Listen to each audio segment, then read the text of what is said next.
परिजनों सहित ग्रामवासियों ने मृतक के शव को कंपनी के सामने रखकर किया प्रदर्शन। मौके में एसडीओपी कोतमा सहित भारी संख्या में पुलिस बल रहा मौजूद। अनूपपुर जिले की कोतमा थाना क्षेत्र के ग्राम बसखाला का है पूरा मामला। अनूपपुर जिले की ग्राम पंचायत जर्रा टोला निवासी संत कुमार जायसवाल उम्र 22 वर्ष निवासी जर्रा टोला जो जेएमएस कंपनी में खुदाई का काम कर रहा था। जो खुदाई के दौरान पत्थर की चट्टान गिरने से युवक की मौत हो गई। पत्थर के नीचे दबे युवक को घंटों बड़ी मशक्कत के बाद ड्रिल से पत्थर तोड़कर युवक का शव बाहर निकाला गया।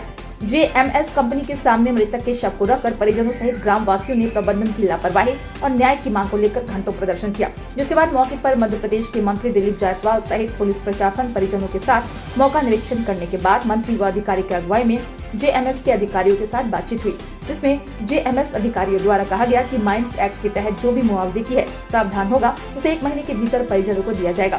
साथ ही एक व्यक्ति को नौकरी दी जाएगी। साथ ही उसका अंतिम संस्कार करने के लिए तत्काल तौर पर 1 लाख रुपए दिया गया, जिसके बाद शव को परिजनों द्वारा अंतिम संस्कार किया गया।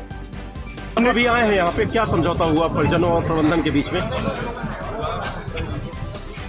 निश्चित तौर पर जो घटना हुआ है बहुत दुखद घटना है।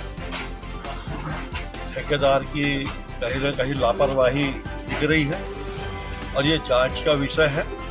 हमने कंपनी के जो भी यहाँ सक्षम अधिकारी आए हैं उनसे मैंने स्पष्ट रूप से बोला है कि आप इसको जांच कराएं और पुलिस ऑफिसर से बोला हो इसकी जांच करके और जो भी इस पे दोषी हो उसके संगत कार्रवाई हो। दूसरी चीज़ जो हमारे बीच में अब नहीं रहा उसके लिए जो भी company act, coal mines act जो भी होगा उस एक्ट के अनुसार जो भी कंपनसेशन बनता है उसके परिवार को, उसकी माँ को, क्योंकि उसकी माँ अभी जीवित है तो उसके माँ के नाम से कंपनसेशन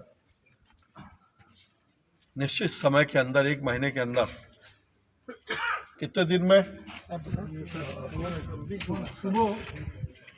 1 महीने के अंदर हो जाएगा। 1 महीने के अंदर हो जाएगा। 1 महीने के अंदर उसको कंपनसेशन दिलाया जाएगा। अभी तत्काल में क्रियाकर्म के लिए 1 लाख रुपया उसके परिवार को कैश दिया जाएगा। साथ ही उसके परिवार में उसका कोई शादी तो हुई नहीं थी। उसके 2 भाई है, एक बड़ा भाई एक छोटा भाई है और एक माँ है। ये उसके परिवार और दादी दादा भी हैं, बुजुर्ग हैं। वो माँ भी वृद्ध ही है मान लें। तो माँ जिसको भी तय करेंगी वो उसके परिवार, उसके दोनों भाई दादा दादी लोग बैठकर जिसको भी तय करेंगे उसके एक भाई को कंपनी अपने यहाँ परमानेंट रोजगार देगा, वो ठेकेदारी में नहीं जाएगा, कंपनी देगा। ये बात तय हुआ है। दूसरा, भविष्य में इस प्रकार की कोई पुनरावृत्ति न हो इसके लिए भी जो भी ठेकेदार हैं इनके यहाँ भी 2 प्रकार का काम चल रहा है। एक सरफेस में चल रहा है बाउंड्री काम का, जो भी इनका ऑफिस बनाना है, जो भी बनाना है उसका वो काम चल रहा है। दूसरा काम इनका ड्रिफ्टिंग का काम चल रहा है, मोहड़ा खुदाई का काम चल रहा है। तो ड्रिफ्ट का काम जो भी ठेकेदार कर रहा है उसके लिए मैंने स्पष्ट रूप से इनको निर्देश दिया है कि जो भी उसमें वर्कर काम करेंगे उनका VTC व्यावसायिक ट्रेनिंग जो होता है इनका वो कराने के बाद ही उससे काम किया जाए, जिससे कि इस प्रकार घटना का पुनरावृत्ति ना हो, पूरी सुरक्षा का इंतजाम हो। के समक्ष इतना ही बोलना चाहूँगा कि माननीय मंत्री जी के द्वारा सभी दिए गए सुझावों का हम अक्षर सा पालन करेंगे। इनके विचारों से हम सहमत हैं। जो भी इस दुर्घटना के पीछे जो एक पारदर्शी तरीके से जांच प्रक्रिया के लिए हम भी तैयार हैं।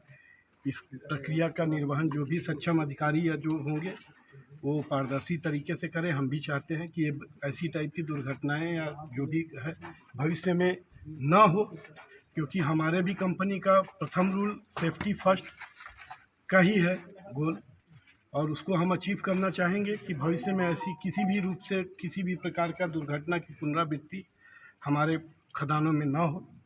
इसके लिए हम आप सभी को आश्वस्त करते हैं कि सुरक्षा की प्रथम दृष्टया जो भी होगा हम उसका पालन करेंगे। लोगों ने बताया कि सुरक्षा को लेकर मतलब ज़्यादा सामान अभी अवेलेबल नहीं है कंपनी के पास। कई मजदूरों ने बताया नहीं देखिए, सुरक्षा कि का ग्लव्स है, गमबूट है, बस हो गया ऐसे। नहीं, जो कार्य प्रणाली का जो अभी तक है, जो कार्य के हिसाब से जो पीपीई बोलते हैं, पर्सनल प्रोटेक्टिव इक्विपमेंट, वो सारे प्रकार के कार्य अनुसार सभी के पीपीई होते हैं। उस वो अनुसार जिसका जिसमें कार्य का बंटवारा होता है उसके अनुसार उनको पीपीई आवंटित किया जाता है। आपने जैसे मना किया था कि रात में काम न चले, इसके बाद भी रात में काम लगाए थे, ये जांच तो का प्रथम दृष्टया तो आ ये गया कि जांच रात को ही हुआ है, तो नहीं, क्या यह हम अब बात करते हैं रात को घटना घटी है, इसका मुख्य कारण क्या है, ये जांच का विषय अभी है। तक क्या आया? अभी तक आपने क्या जाना? देखिए, हमारे अभी तक का जो माननीय जी के साथ आप लोग के साथ विजिट किया और जो वहाँ ठेकेदार ने कुछ बताया होगा आपको? नहीं, ठेकेदार का द्वारा तो अभी तक हमको यही बोला गया कि उस कार्य के लिए हम उसको नहीं आवंटित किए थे। ये जांच का विषय है और हम इसके पारदर्शी तरीके अन्य से मजदूरों ने जांच बताया के कि ठेकेदार द्वारा 250 रुपये ही दिए जाते हैं, सब इस पर आपका क्या देखिए, आप लोग के समक्ष हमने सर्वप्रथम ही बोला कि कोई भी मजदूर जहाँ उपस्थित हो कि आज तक किसी ने इस मुद्दे को हमारे समक्ष नहीं उठाया है।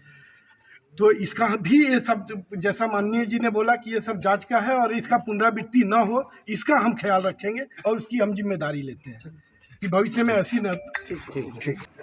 आज रात में जो उतान बसकला के नाम से जो जेएमएस की कॉलोनी, इसमें रात्रि में कर्मचारी जो मजदूर था, काम करते समय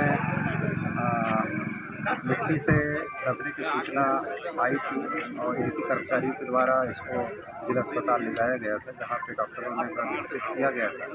वहीं पर सौपंचनामा कार्रवाई का पीएम कराया गया है, मर्ग कायम कर लिया गया है और जांच में लिया गया है। जांच के बाद जैसे साक्ष्य आएंगे उस हिसाब से कार्रवाई की जाएगी।